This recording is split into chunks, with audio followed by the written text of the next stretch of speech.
nggak ada ribu ya, bahkan 100 pun nggak, 27 kali lipat. Jadi bayangkan ya, sekali sholat 1000 kali lipat ya. Kalau di Masjidil Haram 100.000 kali lipat ya.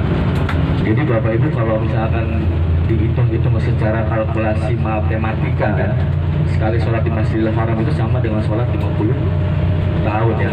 Ibu kalikan, Bapak kalikan aja tuh, selama di Mekah berapa kali sholat berpahala berapa ya. Tapi bukan itu yang paling utama. Yang paling utama adalah tentunya kita selain mengharap pahala dan ridho dari Allah Subhanahu wa taala, dan tentunya amal ibadah kita, tentunya kita harapannya adalah agar ibadah umrah makbulah ya, atau umrah mabrurah, yaitu umrah kita diterima oleh Allah Subhanahu wa taala, umrah kita dapat atau kita menjadikan umrah kita haji yang mabrur. Ya, apa haji mabrur itu? Haji mabrur itu adalah, ini bicara dengan yang namanya pasca kita setelah ibadah umrah Bapak Ibu ya. Kalau misalkan kalau menurut Imam Syafi'i ya, apa tanda-tanda umrah kita makbulah? Apa tanda-tanda umrah kita diterima oleh Allah Subhanahu wa taala ya? Tanda-tanda bahwa umrah kita diterima oleh Allah Subhanahu wa taala ada salah satunya adalah ada perubahan kehidupan kita di dalam kehidupan kita setelah umroh ya. Baik itu kehidupan secara rohani maupun secara materi ya. Karena itu adalah janji Allah ya. Karena sabda Rasul dari umrah ke umrah yang lain adalah sebagai kafarah, sebagai penebus dosa. Dan riwayat lain juga umrah ini adalah sebagai pengikis kefakiran. Jadi insya Allah dengan kita berumrah ya, Allah akan kikis kefakiran kita. Ya Allah akan jauhkan yang namanya rasa fakir dan sifat miskin dalam diri kita. Ya amin ya rabbal alamin. Ya, nanti para jamaah sekalian, bapak-bapak ya yang tadinya sebelum berangkat umroh mungkin sholat berjamaahnya masih kurang ya, masih bolong-bolong ya, pulang dari umroh masya Allah ya jam 3:30 udah di masjid ya, 3:30 sudah dari masjid, tahajud ya mulai ya, witir ya, qabliyah, sholat subuh ya sampai isyraq. Nah, itu salah satu tanda ya. Nanti ibu-ibu nih berarti loh suami saya pulang dari umroh nih lebih soleh ya kan, lebih ganteng masya Allah ya kan. Yang bapak-bapak perhatikan ibu-ibunya, para istri sekalian pulang dari umroh istrinya makin soleh ya kan, makin soleha ya, soleha ya kalau ibu-ibu ya, bukan soleh ya, makin soleha insya Allah ya. Lalu hal lain atau perkara-perkara lain yang dapat kita lakukan di kota Madinah adalah apa? Yang mungkin ini adalah salah satu yang kita tunggu-tunggu juga, yaitu berziarah ke makam Rasulullah Sallallahu Alaihi Wasallam. Insya Allah nanti kita ada kesempatan juga untuk pergi ke Raudhah ya. Apa itu Raudhah? Kata Rasulullah, baina mimbari wa manzil fi Raudhah. Di antara rumahku dan mimbarku terdapat Raudhah. Raudhah ini adalah taman ya, kepingan taman surga yang Allah turunkan ke muka bumi Bapak Ibu ya.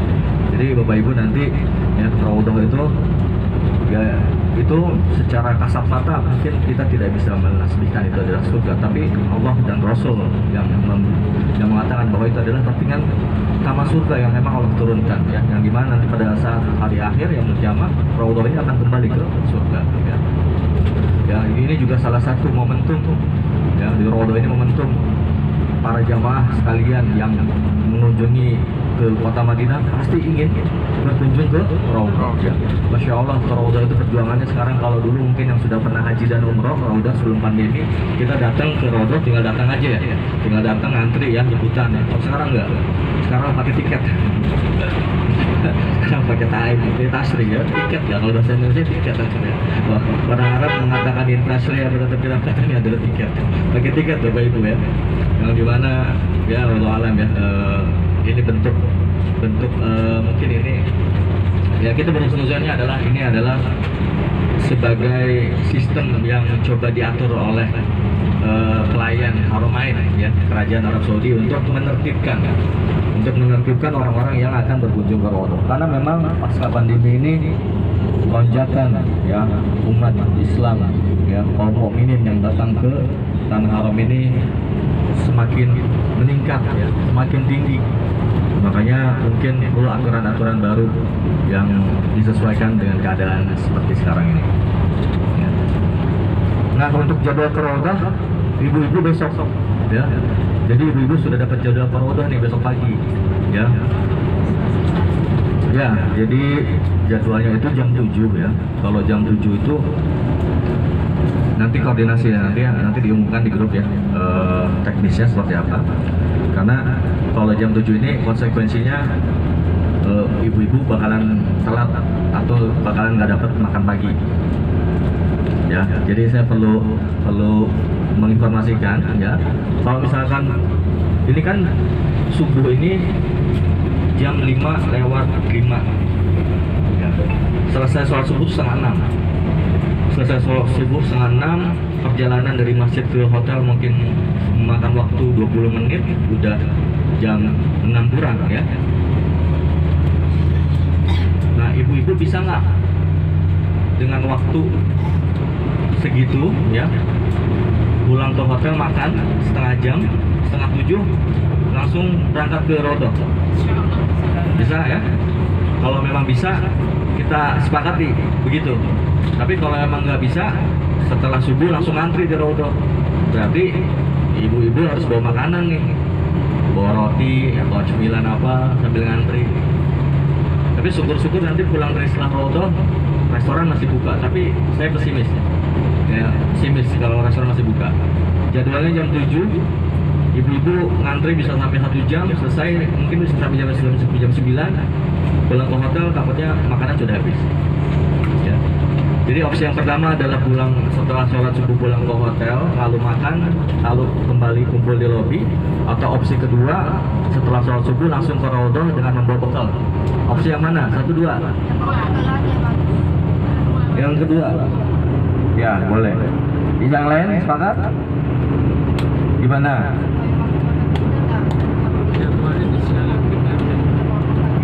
Iya, kalau mau bawa bekal roti-roti gitu. Soalnya perjalanan dari masjid ke hotel kurang lebih 200 meter. Ya, kalau misalkan Bapak Ibu sholat subuh nih ke masjid 200 meter. Dari masjid ke hotel 200 meter, ada 400 meter. Dari hotel ke Rodoh 300 meter. Udah 700 meter. Nah, ya kalau saya mengakomodir aja, ya Ustaz Eko ya. Gimana Ustaz ya? Soalnya saya nggak mau melawan the power of mama. Saya mau mengikuti mama. Ya gitu jadi ya. Opsi kedua ya, sepakat ya. Ya berarti nanti pas pada kalau kita mengambil opsi yang kedua, jam 4:30 kita kumpul di lobi. Ya, 4:30 kumpul di lobi, ke masjid bareng-bareng nanti sama pemandu ya, sama pemandu Mutawifah, nanti ada Ummu Aminah ya, nanti beliau yang akan ngantar. Nanti sholat di masjid yang mendekati ke Raudhah ya. Setelah itu, setelah sholat subuh ya mungkin bisa duduk-duduk dulu di pelataran sambil makan kudapan ya, makan cemilan yang dibawa, roti ya, atau bawa air. Kalau air insya Allah banyak ya di sekitar Masjidil Haram, tinggal bawa tempatnya aja ya, tapi gelas pun ada di Masjidil Haram banyak ya. Ya, kalau ada yang mau bawa teh itu ya silahkan pakai Tupperware ya. Jadi opsi kedua ya, sepakat ya. Baik. Nah, untuk yang bapak-bapak kita masih menunggu jadwalnya, nanti akan saya umumkan kemudian di grup ya. Nah, insya Allah terus di Madinah juga nanti kita akan ada beberapa agenda ya. Besok yang paginya bapak-bapak setelah sholat subuh kita bisa keliling ke sekitaran Masjid Nabawi ya. Mungkin kita akan berziarah ke Baqi ya, ke makam Baqi ya bapak-bapak ya.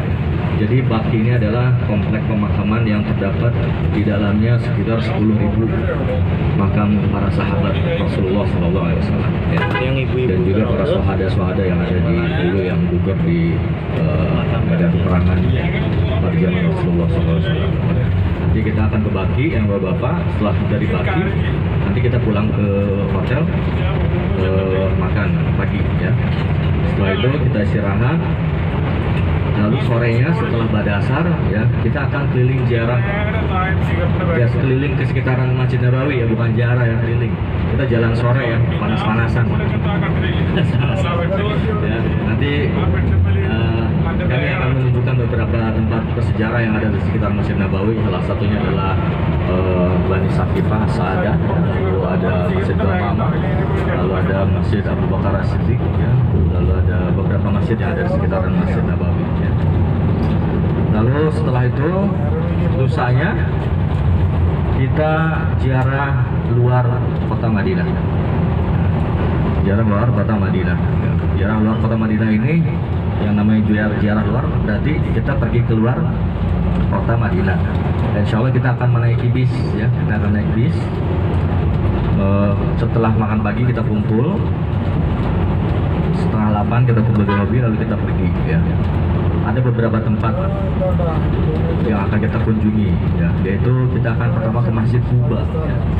Masjid Quba adalah masjid yang pertama kali dibangun oleh Rasulullah SAW pada saat beliau berhijrah di kota Madinah, yang dimana ya nanti ada di sana, ya. Jadi kata Rasulullah barang siapa yang bersuci dari rumahnya, ya, lalu pergi ke Masjid Quba lalu dia sholat minimal 2 rakaat, maka pahalanya sama seperti pahala umroh. Ya, ini salah satu keistimewaan kota Madinah, Bapak Ibu. Bapak Ibu kesini tujuannya untuk umroh, kan? Ya, umroh di mana? Di kota Mekah, ya. Tapi di kota Madinah Bapak Ibu sudah dapat pahala umroh. Dengan apa? Dengan sholat di Masjid Quba. Ini salah satu keistimewaan kota Madinah, ya, yang diberikan. Ya, Allah berikan privilege khusus kepada kota Madinah, ya. Lalu kita juga nanti akan berkunjung ke Jabal Uhud, ya. Jabal Uhud ini adalah salah satu benda yang ada di surga juga, ya, diturunkan di muka bumi, ya. Kata Rasulullah apa? Uhibbu Uhud wa yuhibbuni, ya. Uhibbuka wa yuhibbuni, kata Rasulullah. Aku mencintai Uhud dan Uhud mencintai aku, ya. Jadi mencintai Uhud ini bagian dari sunnah, ya. Bagian dari sunnah.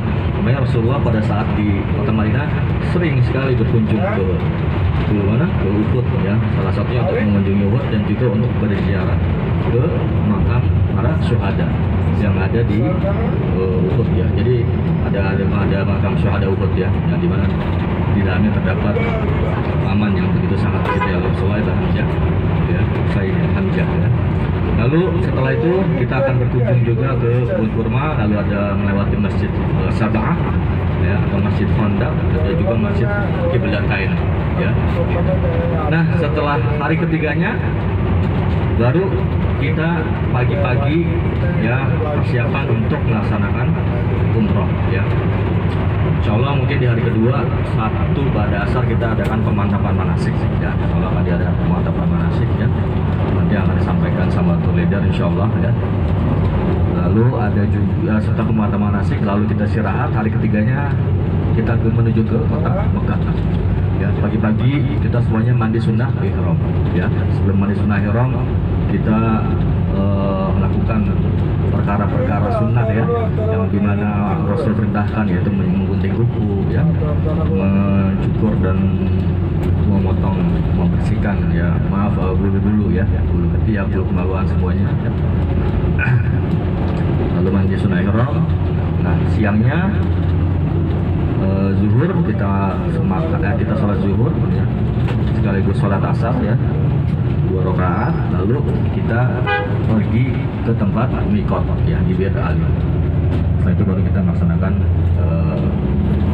beda umroh ke kota Mekah. Nah, mungkin itu aja, ya, pengantar kita. Ya, mungkin para jemaah juga capek, ya. Perjalanan masih panjang. Silahkan gunakan waktunya untuk beristirahat. Saya di sini sekali lagi, nama saya Iqbal Hayat, ya. Saya dibantu sama rekan juga nih dari tim Nida Utama, ya. Ada siapa? Mas Khairi, Ustaz Khairi. Ustaz Muhammad Khairi Al-Lumbuki, ya. Al-Lumbuki, ya. Ustaz Khairi ini kandidat doktor dari Lombok, ya, yang sekarang berkhidmah menjadi Dwi Rahman, ya. Lalu ada Ustaz Aib Saifuddin, Ahmad Saifuddin dari Banten. Jadi insya Allah Bapak Ibu kalau butuh bantuan apa jangan sungkan-sungkan, ya. Bisa hubungi saya, bisa hubungin sohib-sohib saya nih, ya.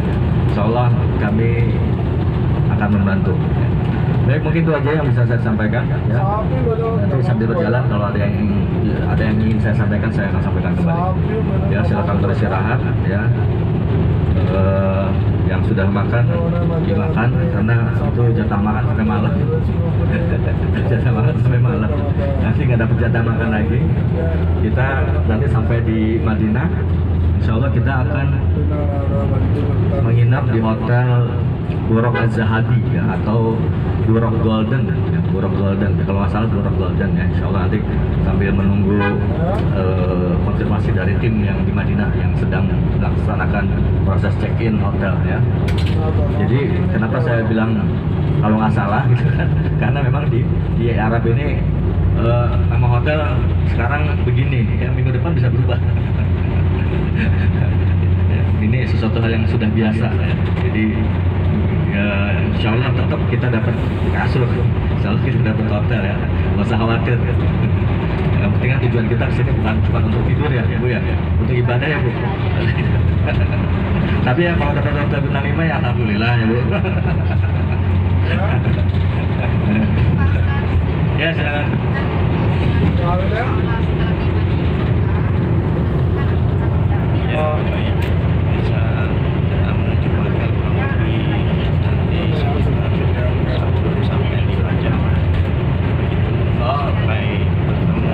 Jika ada kesempatan waktu bisa lewat, tapi nggak bisa turun, cuma lewat aja. Jadi ibu ini bertanya nanti di Jeddah ada waktu nggak ketemu sama nenek moyang, sama makam nenek moyang, makamnya Hawa ya, Ibunda Hawa ya, Adam dan Hawa ya. Jadi Ibunda Siti Hawa ini ya alam sih Bu ya, tidak ada keterangan yang rojih ya bahwa itu adalah makamnya Siti Hawa. Cuman konon katanya memang itu makamnya Siti Hawa.